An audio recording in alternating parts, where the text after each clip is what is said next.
Hello les amis, j'espère que vous allez bien, c'est Armelle, je suis ravie de vous retrouver. Alors avant d'entrer dans le vif du sujet, je voudrais déjà m'assurer que vous êtes abonnés à ma chaîne pour ceux qui me suivent et aussi que vous partagez mes contenus, que vous partagez ces vidéos parce que je crois vraiment qu'elles peuvent édifier un certain nombre de personnes. N'hésitez pas aussi à cliquer, vous savez, sur la petite cloche de notification pour être averti des publications de mes vidéos en temps réel. Donc voilà, j'espère que le message est passé. Aujourd'hui, je voudrais vraiment qu'on parle d'un sujet qui me tient particulièrement à cœur et que j'ai intitulé comme suit. Écoutez bien. Ne te dépêche pas de courir après l'amour. Je répète, ne te dépêche pas de courir après l'amour. Soigne-toi d'abord. Ne te dépêche pas de courir après l'amour. Soigne-toi d'abord. Et je vois déjà des personnes écarquillées, grands les yeux, l'air de dire « Mais Armelle, de quoi tu nous parles? Ça fait moi un moment que je suis célibataire, j'ai bien envie de me sentir aimée, d'aimer quelqu'un, de me caser. Mais tu me parles de quoi là, Armelle? Franchement, pourquoi m'interdire d'aimer quelqu'un si l'amour me tendait les bras? Je veux pas... » Vous avez totalement raison. C'est vrai que si l'amour nous tend les bras, ce serait malvenu de fermer la porte, c'est sûr, surtout quand on attend depuis un certain moment. Mais si vous voyez bien dans le titre, ce que je dis, c'est ne vous dépêchez pas de courir après l'amour, soigne-toi d'abord. En fait, je parle à une certaine catégorie de personnes. Je ne m'adresse pas à tout le monde. Je parle plutôt à des personnes qui ont été blessées par la vie. C'est vraiment des gens que j'assimile à des blessés de guerre. Et vraiment, pour cette catégorie de personnes-là, j'émets vraiment une réserve.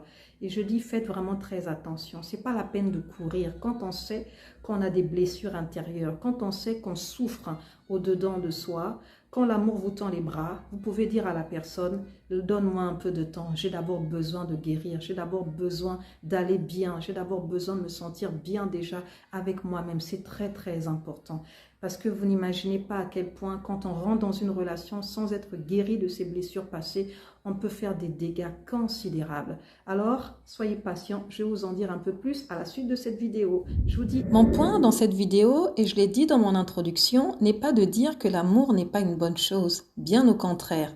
L'amour, c'est ce qu'il y a de plus beau, c'est ce qui nous tient, nous donne des ailes, nous rend beaux et tout ce que vous pourrez rajouter encore. Personne ne peut vivre sans amour. On a tous besoin de se sentir aimé, d'aimer. J'ai voulu juste attirer l'attention des personnes conscientes que la vie les a abîmées à s'asseoir et à faire un point avec elles-mêmes, en toute objectivité. Cela est très important, les amis, pour ne pas dire salutaire, d'être honnête avec soi-même. Rien ne sert de faire semblant, vous savez, de simuler que tout va bien dans le meilleur des mondes. Quand la vie vous a handicapé, peu importe la façon dont elle s'y est prise, vous le sentez, vous le savez.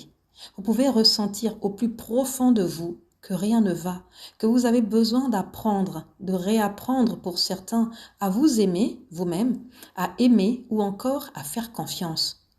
Car quand on a été abandonné, trahi, blessé ou encore abusé, il est difficile de donner sa confiance. Vous avez grandi dans une famille dans laquelle les parents ont souvent été absents. On vous a ballotté ça et là chez des membres de famille. Vous y avez grandi avec le sentiment de ne pas être aimé, que les autres ne faisaient pas assez attention à vous quand on ne vous aimait pas. Ou encore, vous sortez d'une relation dans laquelle vous estimez avoir tout donné, votre énergie, votre amour, voire même votre argent, tout ce que vous aviez de meilleur à offrir, mais un beau jour, l'autre en face se réveille, vient en face de vous pour vous dire « Ah ben, je voudrais que ça s'arrête. » Pardon? Oui, mais je voudrais que la relation s'arrête, je me sens plus à ma place, je ne m'épanouis plus dans la relation, je voudrais que ça s'arrête. Sans vous laisser même l'occasion de justifier quoi que ce soit. Non, non, il vous dit « On arrête tout. » Waouh! Vous vous sentez juste humilié, trahi. Et ce que vous ressentez au-dedans de vous, c'est de la colère, de l'amertume et un goût de vengeance. Et je me rappelle un jour, j'ai rencontré une vieille camarade avec qui j'ai grandi et elle était complètement désorientée, complètement paumée. En fait, elle m'a raconté son histoire qui m'a beaucoup émue. En fait, elle avait un copain avec qui elle était depuis son enfance, hein. Ils ont grandi et ensuite ils sont venus en France tous les deux. Et la fille, elle était beaucoup plus assise en fait que lui. Et elle a aidé ce garçon-là donc à se former et à trouver quelque chose, hein, quelque chose de bien dans le marché du travail. En tout cas, elle a accompagné dans son processus de développement et cette personne-là a trouvé un bon poste, elle a financé sa formation, en tout cas elle a beaucoup aidé financièrement, elle était là, ils ont même eu un enfant et cet homme-là, quand il a eu un travail, qu'il était assis, ben, il lui a tourné le dos, il a dit ben voilà, moi je veux plus de la relation et tout, et il s'est mis en couple avec quelqu'un d'autre. Et je vous dis pas dans quel état j'ai vu cette amie-là, enfin cette ancienne amie, elle était complètement à la ramasse, complètement paumée, elle parlait, elle était vraiment perdue et ça m'a fait beaucoup de peine. Je me suis dit, waouh, mais la vie est vraiment dure, hein. Et vous pensez en fait qu'une personne comme ça, qui est dans un tel état, pensez-vous que sa priorité à elle, ce soit de se lancer tête baissée dans une relation alors que au-dedans d'elle, elle va très mal intérieurement? Pensez-vous vraiment que la priorité soit vraiment, voilà, qu'elle se mette rapidement dans une relation sans avoir même fait la paix avec elle-même, sans se sentir mieux à l'intérieur? Moi, je ne pense pas. Moi, je pense que cette personne vraiment a besoin d'un processus de restauration. Vous savez, il y a un dicton qui dit qu'on ne peut donner que ce que l'on a. Et si votre cœur est chargé de haine, de ressentiment ou encore de mélancolie, que pensez-vous pouvoir donner à l'autre en face? Et aussi, on dit que c'est de l'abondance du cœur que la bouche parle. Et ce genre de personne, généralement, il suffit que l'autre en face, hein, si elle se lance dans une nouvelle aventure, fasse un petit faux pas pour qu'elle le charge tout de suite avec toutes sortes de mauvaises paroles, juste parce qu'elle est encore dans le souvenir du passé. Elle fera sans le vouloir payer au nouveau partenaire ce que le précédent lui a infligé, malheureusement. D'où le titre de ce message, ne courez pas après l'amour en premier. Hâtez-vous plutôt d'amorcer un processus de restauration.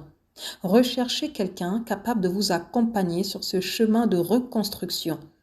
Pour ma part, je me souviens que quand j'ai perdu des personnes qui m'étaient très chères, j'étais complètement, vraiment abîmée, hein. J'étais vraiment abîmée, j'étais vraiment meurtrie, ça a été très très dur. Et au lieu d'essayer de prendre le temps d'abord de guérir, de me retrouver moi-même au niveau de mes émotions, ben, je me suis lancée dans une relation comme ça et qui s'est soldée en échec, hein, parce qu'à l'époque, j'étais très fragile. Et ce qui s'était passé, c'est que à cause de mon bagage, j'étais très chargée en émotions négatives. J'étais mélancolique, négative et surtout très soupçonneuse.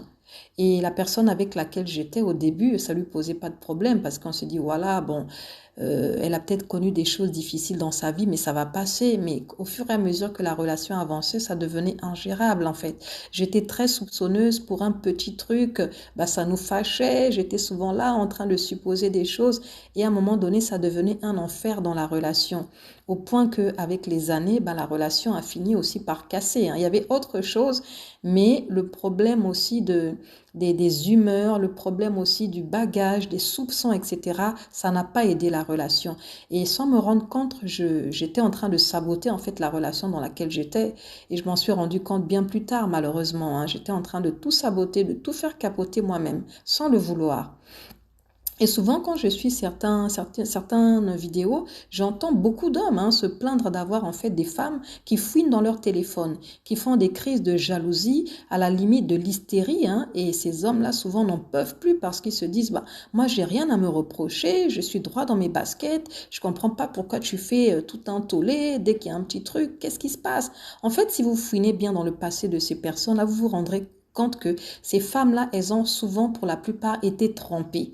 Soit elles ont un problème de manque de confiance ou c'est des femmes en fait dans leur enfance et les parents n'étaient pas là donc il y a ce sentiment d'insécurité ou bien elles ont été trompées. Ben, du coup elles se disent que ben, la personne en face aussi soit va les abandonner, soit va les tromper comme elles l'ont été par le passé. Et ça, je trouve que c'est vraiment dommageable. En fait, ça montre à quel point le manque de guérison des blessures antérieures peut nous poursuivre et handicaper en fait notre futur. Donc, il est vraiment très, très important de faire un travail sur soi pour pouvoir guérir. C'est vraiment très, très important. Et ça sert à rien de s'embarquer dans une nouvelle relation tant qu'on n'a pas encore amorcé ce processus-là de guérison intérieure. Hein. Après, je dis pas que il faut être guéri totalement hein, pour se lancer dans une relation. Non, mais je pense qu'il faut déjà avoir amorcé le processus pour pouvoir hein, être déjà au clair avec certaines choses, pour pouvoir s'engager. Parce que sinon, on va aller pourrir la relation dans laquelle on se lance. Et ça, vraiment, c'est très, très important. Et franchement, pour tout vous dire, je ne pense pas que quelqu'un puisse vraiment guérir totalement de ses blessures émotionnelles au point d'en être totalement débarrassé. Je pense que certaines choses restent, mais qu'on apprend quand même à en être détaché, à les accepter, à vivre avec, au point qu'elles ne vont plus être des boulets pour nous, des éléments bloquants, etc. Et ce que moi je conseille vraiment, hein, vivement dans un premier temps, c'est de se tourner vers Dieu, notre Créateur, pour lui demander assistance. Très important. Parce que dans sa parole, on dit qu'il guérit les cœurs brisés. Dieu peut guérir, aider à la guérison des cœurs brisés. Ensuite, rien ne s'oppose à ce que vous soyez accompagné par des experts, par des professionnels dans ce voyage vers la libération émotionnelle. Et c'est vraiment important hein, d'amorcer vraiment ces processus-là parce que sinon ça va être un enchaînement hein, de rupture, un enchaînement de déception parce que vous n'aurez pas fait un travail sur vous-même. Et pour terminer, je dirais aussi qu'il est important de ne pas ruminer nos malheurs. C'est vrai que par le passé, il peut vous être arrivé d'avoir été abusé, trahi, mais ne présumez pas que ça va être votre lot tout au long de votre vie. Il faut se détacher du passé, il faut vraiment y arriver. Ne pas amener les blessures des relations antérieures dans la nouvelle relation. Et éviter aussi d'être constamment sur la défensive. Et surtout d'être aussi